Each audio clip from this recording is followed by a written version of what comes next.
Okay, continuing with the last chapter of Indian economic development, that is India, China and Pakistan.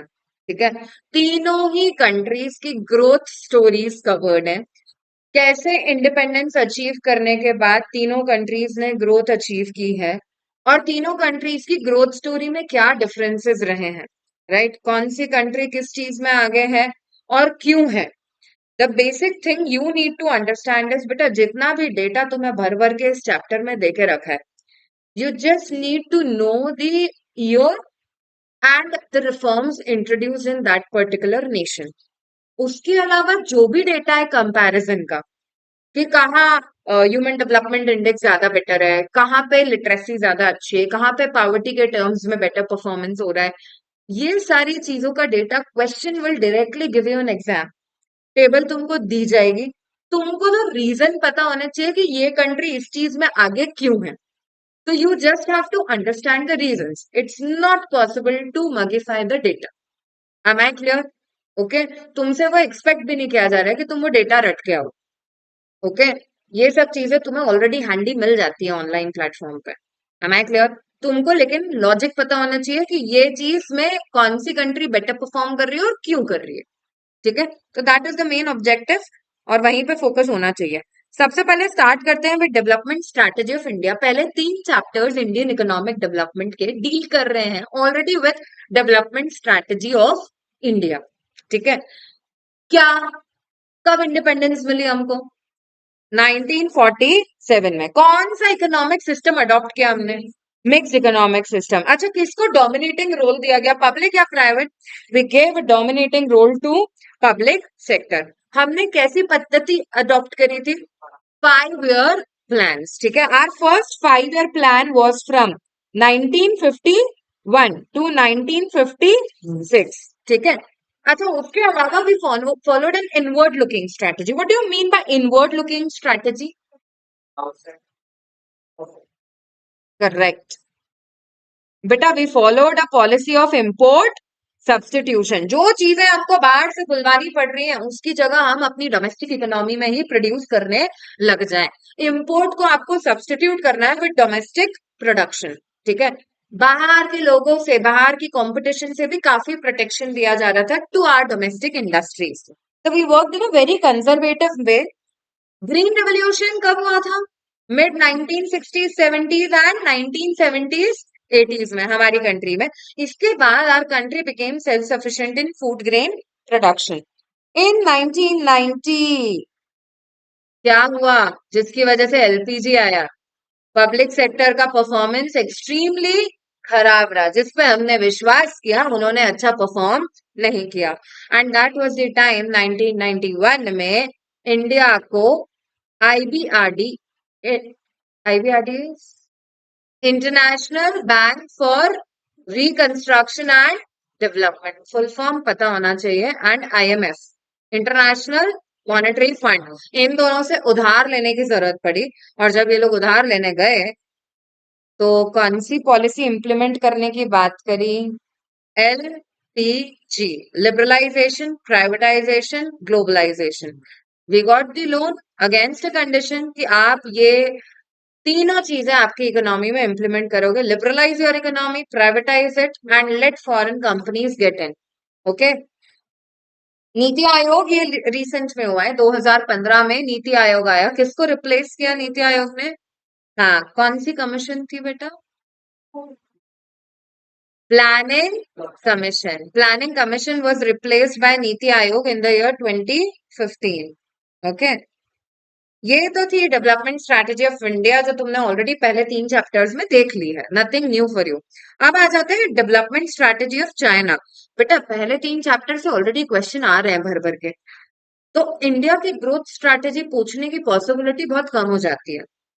अगर पूछा भी जाएगा तो there is high possibility कि तुमको इसमें से क्वेश्चन आएगा, क्योंकि development strategy of China was very much different from that of India. Okay, Pakistan की भी सिमिलर ग्रोथ स्ट्रैटेजी है जैसी इंडिया की थी। ओके, तो ज्यादा पॉसिबिलिटी बनती है कि अगर तुमसे स्ट्रैटेजी पूछी जाएगी they ask you from China. अब चाइना को बेटा इंडिपेंडेंस कब मिला? People's Republic of China was formed in the year 1949, ठीक है। उसके बाद इन लोगों ने कौन सा सिस्टम अडॉप्ट किया? बेटा, पाकिस्तान और इंडिया ने मिक्स्ड इकोनॉमिक सिस्टम अडॉप्ट किया था, लेकिन China was the only country out of these three जिसने सोशलिस्टिक सिस्टम अडॉप्ट किया था। ओके, अब इनका दो एरा में डिवाइड होता है। प्री 1978 का एरा, मतलब रिफॉर्म्स के पहले का पीरियड है। ओके, और फिर 1978 के बाद का एरा। ओके, अब 1978 में इन लोगों ने सबसे इंपॉर्टेंट चीज जो की थी वो था great leap forward, GLF, Great Leap Forward. This was a reform instituted by Mao Zedong in 1958. ठीक है, अच्छा यहाँ लिखा हुआ भी है सारी। ओके, ये जो रिफॉर्म आया था ना यार, इसमें बेसिकली क्या सेटअप हो रहे थे?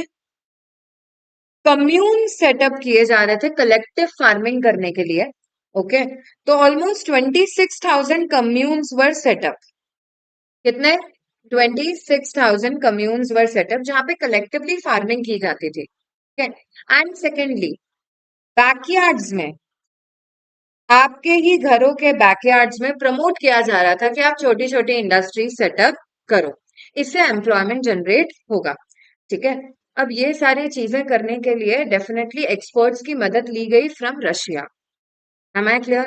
आप ऐसी इंडस्ट्री सेटअप नहीं कर सकते ना, you require expert advice, teaching, training, तो जाके you can setup an industry. और वो सारा कहाँ से मिल रहा था? Russian experts. अब again there was a conflict between China and Russia, कुछ पॉलिटिकली या फिर एडमिनिस्ट्रेटिव कॉन्फ्लिक्ट हुआ जिसकी वजह से दे विड्रू देयर एक्सपर्ट्स। ये दोनों ही मोमेंट्स इतनी सक्सेसफुल नहीं हो पाई। The reason was communes setup करने के बाद चाइना को ड्रॉट्स, फेमाइन्स एक्सपीरियंस करनी पड़ी, जिसकी वजह से बहुत सारी लाइफ्स गई। एंड सेकेंडली, रशियन एक्सपर्ट्स के विड्रॉल के बाद इंडस्ट्रियल प्रोडक्शन भी बहुत ज्यादा स्पीड में नहीं बढ़ पाया। Am I clear? तो नेक्स्ट मूवमेंट जो आई, that was great proletarian cultural revolution.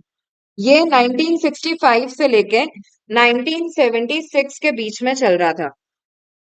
ठीक है, इसमें क्या हुआ था? इसमें जितने भी स्टूडेंट्स हैं और प्रोफेशनल्स हैं, उनको कंट्री साइड पे भेजा जा रहा था to train them in several things, several skills. Okay, तो this was also a scheme introduced जिसके थ्रू आप बहुत सारे लोगों को ट्रेन कर पाओगे। Again this was not very successful. Russia ने अपने एक्सपर्ट्स उन्हीं विड्रॉ किए थे। Okay, 1978 was the period of reform in China. अब बात समझो, इंडिया में 1991 में रिफॉर्म आया, चाइना में 1978 में ही आ गया था। पर 1978 में जो ये रिफॉर्म लाए उसके लिए इनको किसी ने फोर्स नहीं किया था। It was voluntarily brought up by China. Okay, इनको जरूरत लगी और ये लेकर आ गए, हमको फोर्सफुली इंप्लीमेंट करवाए गए थे रिफॉर्म्स। ओके, अब उसमें सबसे पहला क्या है? First phase of economic reforms में फोकस किस पे हुआ? एग्रीकल्चर पे। एग्रीकल्चर में देखो, every individual needs a motivation to work. अगर आप इंडिविजुअल्स के हाथ में कुछ ओनरशिप दोगे नहीं और उनसे बस काम करवाते रहोगे, तो after a point they are not ready to work, they won't work, they are reluctant to work. तो ऐसी सिचुएशन में गवर्नमेंट ने क्या किया? जितने भी कम्यून सेटअप किए थे, छोटा छोटा पोर्शन ऑफ लैंड अलग अलग इंडिविजुअल्स को अलॉट कर दिया गया। ठीक है, अलग अलग इंडिविजुअल्स को अलॉट करने के बाद क्या किया गवर्नमेंट ने?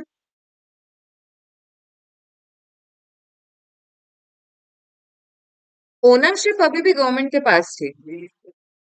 ओनरशिप गवर्नमेंट के पास थी तो लोगों को क्या फायदा हो रहा था? हाँ बेटा, फाइनली सी, जितना भी आउटपुट उस पर्टिकुलर पीस ऑफ लैंड पे उगेगा ना, उस पे उन लोगों को हक है कि वो उसे खुद बेच सकते हैं, वो उनका आउटपुट है। ओके, तो फिर गवर्नमेंट को क्या मिलेगा? Government is going to get rent या tax at a fix rate. जितना आप लैंड यूज कर रहे हो ना, उसके अगेंस्ट वो एक फिक्स पेमेंट लेते थे from the individuals. Am I clear? तो बेसिकली आपने वो लैंड रेंट पे चला रखी है, ओनरशिप गवर्नमेंट की है। वो छोटा पीस ऑफ लैंड पे जो भी फार्मर जो आउटपुट निकालेगा, वो आउटपुट वो बेच सकता है। दैट इज द वे उनको इंसेंटिव होता था ज्यादा प्रोडक्शन करने का। ओके, सेकेंड फेज में the main emphasis was on industry. Industry में बेटा जहां ये लोग पब्लिक सेक्टर को डोमिनेटिंग रोल देकर बैठे थे, चाइना को भी जल्दी रियलाइज हो गया without private sector it is not possible to grow. ठीक है, एंड दैट इज वाई इन लोगों ने एंट्री देने लग गए तो प्राइवेट सेक्टर।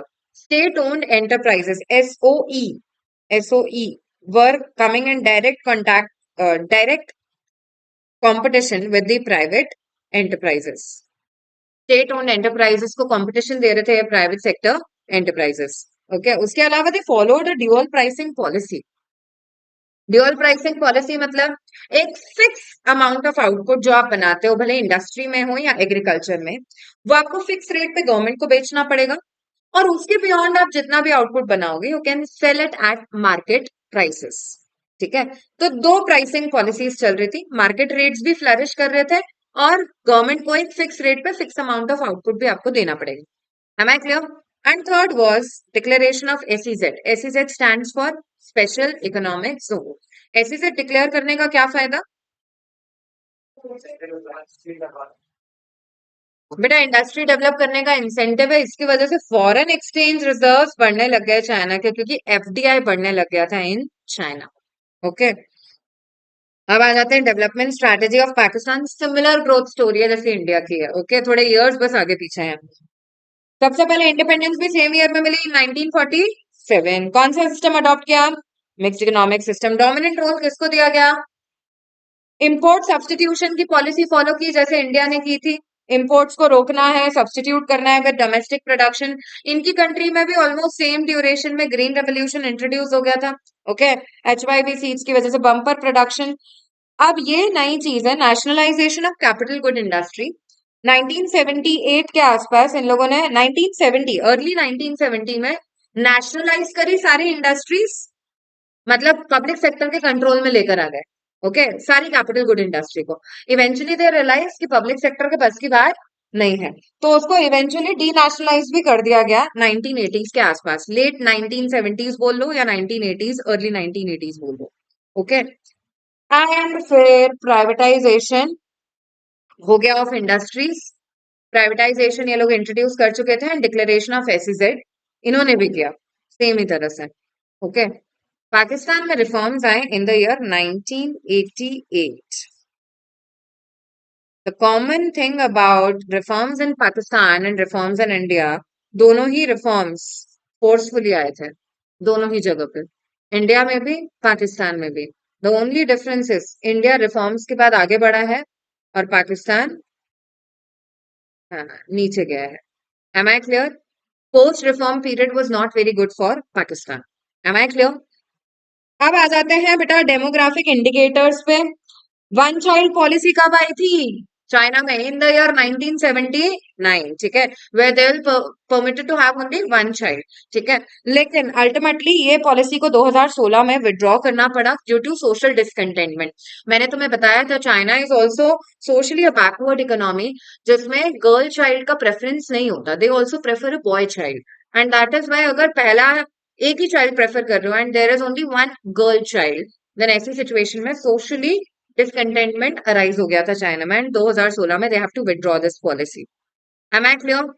ठीक है, पॉपुलेशन भी कम हो रही है, मतलब that is the recent statistics की पॉपुलेशन धीरे धीरे इनकी कम भी होती जा रही है, तो they withdrew this policy. Now they are तो प्रमोटिंग की ज्यादा बर्थ करोगे यार, तो वन चाइल्ड पॉलिसी कब की विथड्रॉ हो चुकी है, खत्म हो चुकी है, आप जितने करोगे उतना अच्छी बात है, वैसा हो गया। ओके, नेक्स्ट इज बेटा पॉपुलेशन। ये पुराना डेटा है लेकिन रीसेंट डेटा के हिसाब से सबसे आगे बढ़ चुका है इंडिया। इंडिया और चाइना की पॉपुलेशन कंपैरेटिवली कई गुना ज्यादा है in comparison to Pakistan. Okay, then next is annual growth rate. बेटा पॉपुलेशन के ग्रोथ रेट की बात करें, जीडीपी का ग्रोथ रेट नहीं, नहीं तो पाकिस्तान इतना आगे नहीं होता और चाइना इतना पीछे नहीं होता। ओके, वन चाइल्ड पॉलिसी के बाद चाइना ने अपना ग्रोथ रेट कंट्रोल कर लिया था पॉपुलेशन का, लेकिन इंडिया और पाकिस्तान अनफॉर्चुनेटली नहीं कर पाए due to lack of education in people and want for a boy child. Okay, next density. बेटा चाइना की भी पॉपुलेशन ज्यादा है लेकिन डेंसिटी कम क्यों है? क्योंकि चाइना का भी एरिया काफी ज्यादा है, it is third largest economy in terms of area. Okay, sex ratio बेटा तीनों ही कंट्रीज में एडवर्स है। सेक्स रेशियो मतलब नंबर ऑफ फीमेल्स पर 1000 मेल्स, हर 1000 मेल के अगेंस्ट कितनी फीमेल्स है। तीनों ही कंट्री में किसी में भी 1000 क्रॉस नहीं कर रहा है, इसका ये मतलब है फीमेल्स कम है, मेल्स ज्यादा है। Clearly show social backwardness, want for a boy child. Okay, fertility rate, of course Pakistan has the highest level of fertility rate. कितने बर्थ्स देती है एक woman on an average? So again, Pakistan is the highest one. The reason is lack of education. And last is urbanization यार। Urbanization मतलब कितने लोग shift हुए हैं to urban areas. Okay. Urban areas में शिफ्ट होना is an indicator to switch to secondary and tertiary sector. अब urbanization में अगर तुम देखोगे तो इंडिया ने सबसे कम परफॉर्म किया है। Okay, this should be 39। Okay, India is the lowest performing in urbanization in comparison to China and Pakistan. Fine. Reason, हम अभी भी backward है and we are still dependent on agriculture. Okay, China and Pakistan में comparatively ज्यादा लोग switch कर रहे हैं from agriculture to other productive sectors. अब बेटा GDP and sectoral contribution, you can see here, India पहले क्या था और अब क्या होते जा रहा है। GDP का रेट देख पा रहे हो 5.7%। अरे हाँ, पहले 5.7% का ग्रोथ रेट था, अब कितना हो गया 7.5%। और पहले चाइना काफी स्पीड में बढ़ रहा था, लेकिन अब इनका ग्रोथ रेट भी स्लो डाउन हो चुका है। Okay, in fact currently if you see the fastest growing economy, अभी लेटेस्ट डेटा है 2 दिन पहले का भी नहीं है, it has been India. Fine, it is the fastest growing economy of the world. अब पाकिस्तान और चाइना के पीछे होने के कारण क्या है, what are the reasons of slow down, पहले मैं ये ले रही हूँ, उसके बाद विल कंटिन्यू अहेड। सबसे पहले चाइना का स्लो डाउन का रीजन क्या है, ग्लोबल इकोनॉमीज ही स्लो डाउन पे है। तो चाइना का मैन्युफैक्चरिंग सेक्टर सबसे तगड़ा है, और अगर ग्लोबल डिमांड ही कम है तो ऑटोमेटिकली एक्सपोर्ट के लिए ज्यादा स्कोप नहीं बचता। ओके, सेकेंडली चाइना की जितनी भी पॉपुलेशन है ना, वो ज्यादा सेव करने में बिलीव कर रही है rather देन खर्च करने में। खर्चा नहीं होगा तो डिमांड भी क्रिएट नहीं हो पाएगी। Corruption is also another big problem of China. Massive migration of Chinese population, बेटा बड़ा ही क्लोज सिस्टम है जिसमें चाइना काम करता है, और इस वजह से जितने भी अच्छे स्किल्ड ट्रेन लोग हैं वो स्विच करना चाहते हैं to other countries rather than living in China. Okay, environmental degradation, जितना मैन्युफैक्चरिंग होगा आपकी कंट्री में मतलब उतना ही एनवायरमेंट डिटीरियोरेट होते जा रहा है। Environmental degradation is one of the biggest reason of slow down in China. Pakistan के स्लो डाउन का मेन रीजन क्या है, FDI shrinking, foreign direct investment, foreign investment है ही नहीं पाकिस्तान के पास। ठीक है, nextly corruption and political instability, ये तो मतलब मेजर कारण ही है पाकिस्तान के डाउनफॉल का। High level of corruption and political instability, they are into a low income trap.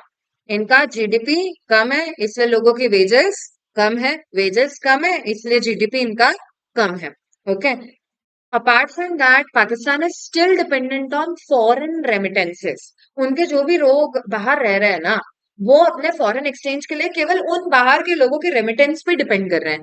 Pakistani economy is still dependent on agriculture and agriculture is still dependent on monsoon. It's not technologically advanced. Okay, तो ultimately जिस साल अच्छा output हो जाता है agro में, उस साल उनका जीडीपी इंप्रूव कर जाता है, और जिस साल अच्छा नहीं होता जीडीपी गिर जाता है। ओके, पाकिस्तान में ग्रीन रेवोल्यूशन आया था, बट अगेन बेटा it is still dependent on monsoon. जैसे हमारी कंट्री में हालत है ना कि जिस साल मॉनसून खराब, आउटपुट अफेक्ट हो गया। I am telling about, they might be self sufficient in their production, लेकिन आप एक्सपोर्ट अचीव नहीं कर पा रहे हो, और अगर आप एक्सपोर्ट नहीं ला पा रहे हो तो फॉरेक्स इन्फ्लो नहीं ला पा रहे। ओके, ठीक है, तो जिस साल आपका आउटपुट कम, एक्सपोर्ट रिसीट्स हो जाएंगी कम, और रिसीट्स कम तो फॉरेक्स कम। ओके, अब बेटा सेक्टोरल अगर कॉन्ट्रीब्यूशंस देखोगे तुम, India, China, Pakistan GDP contributions देके रखें। एग्रीकल्चर से जीडीपी आ रहा है 16%, चाइना से 7% और पाकिस्तान से 24%।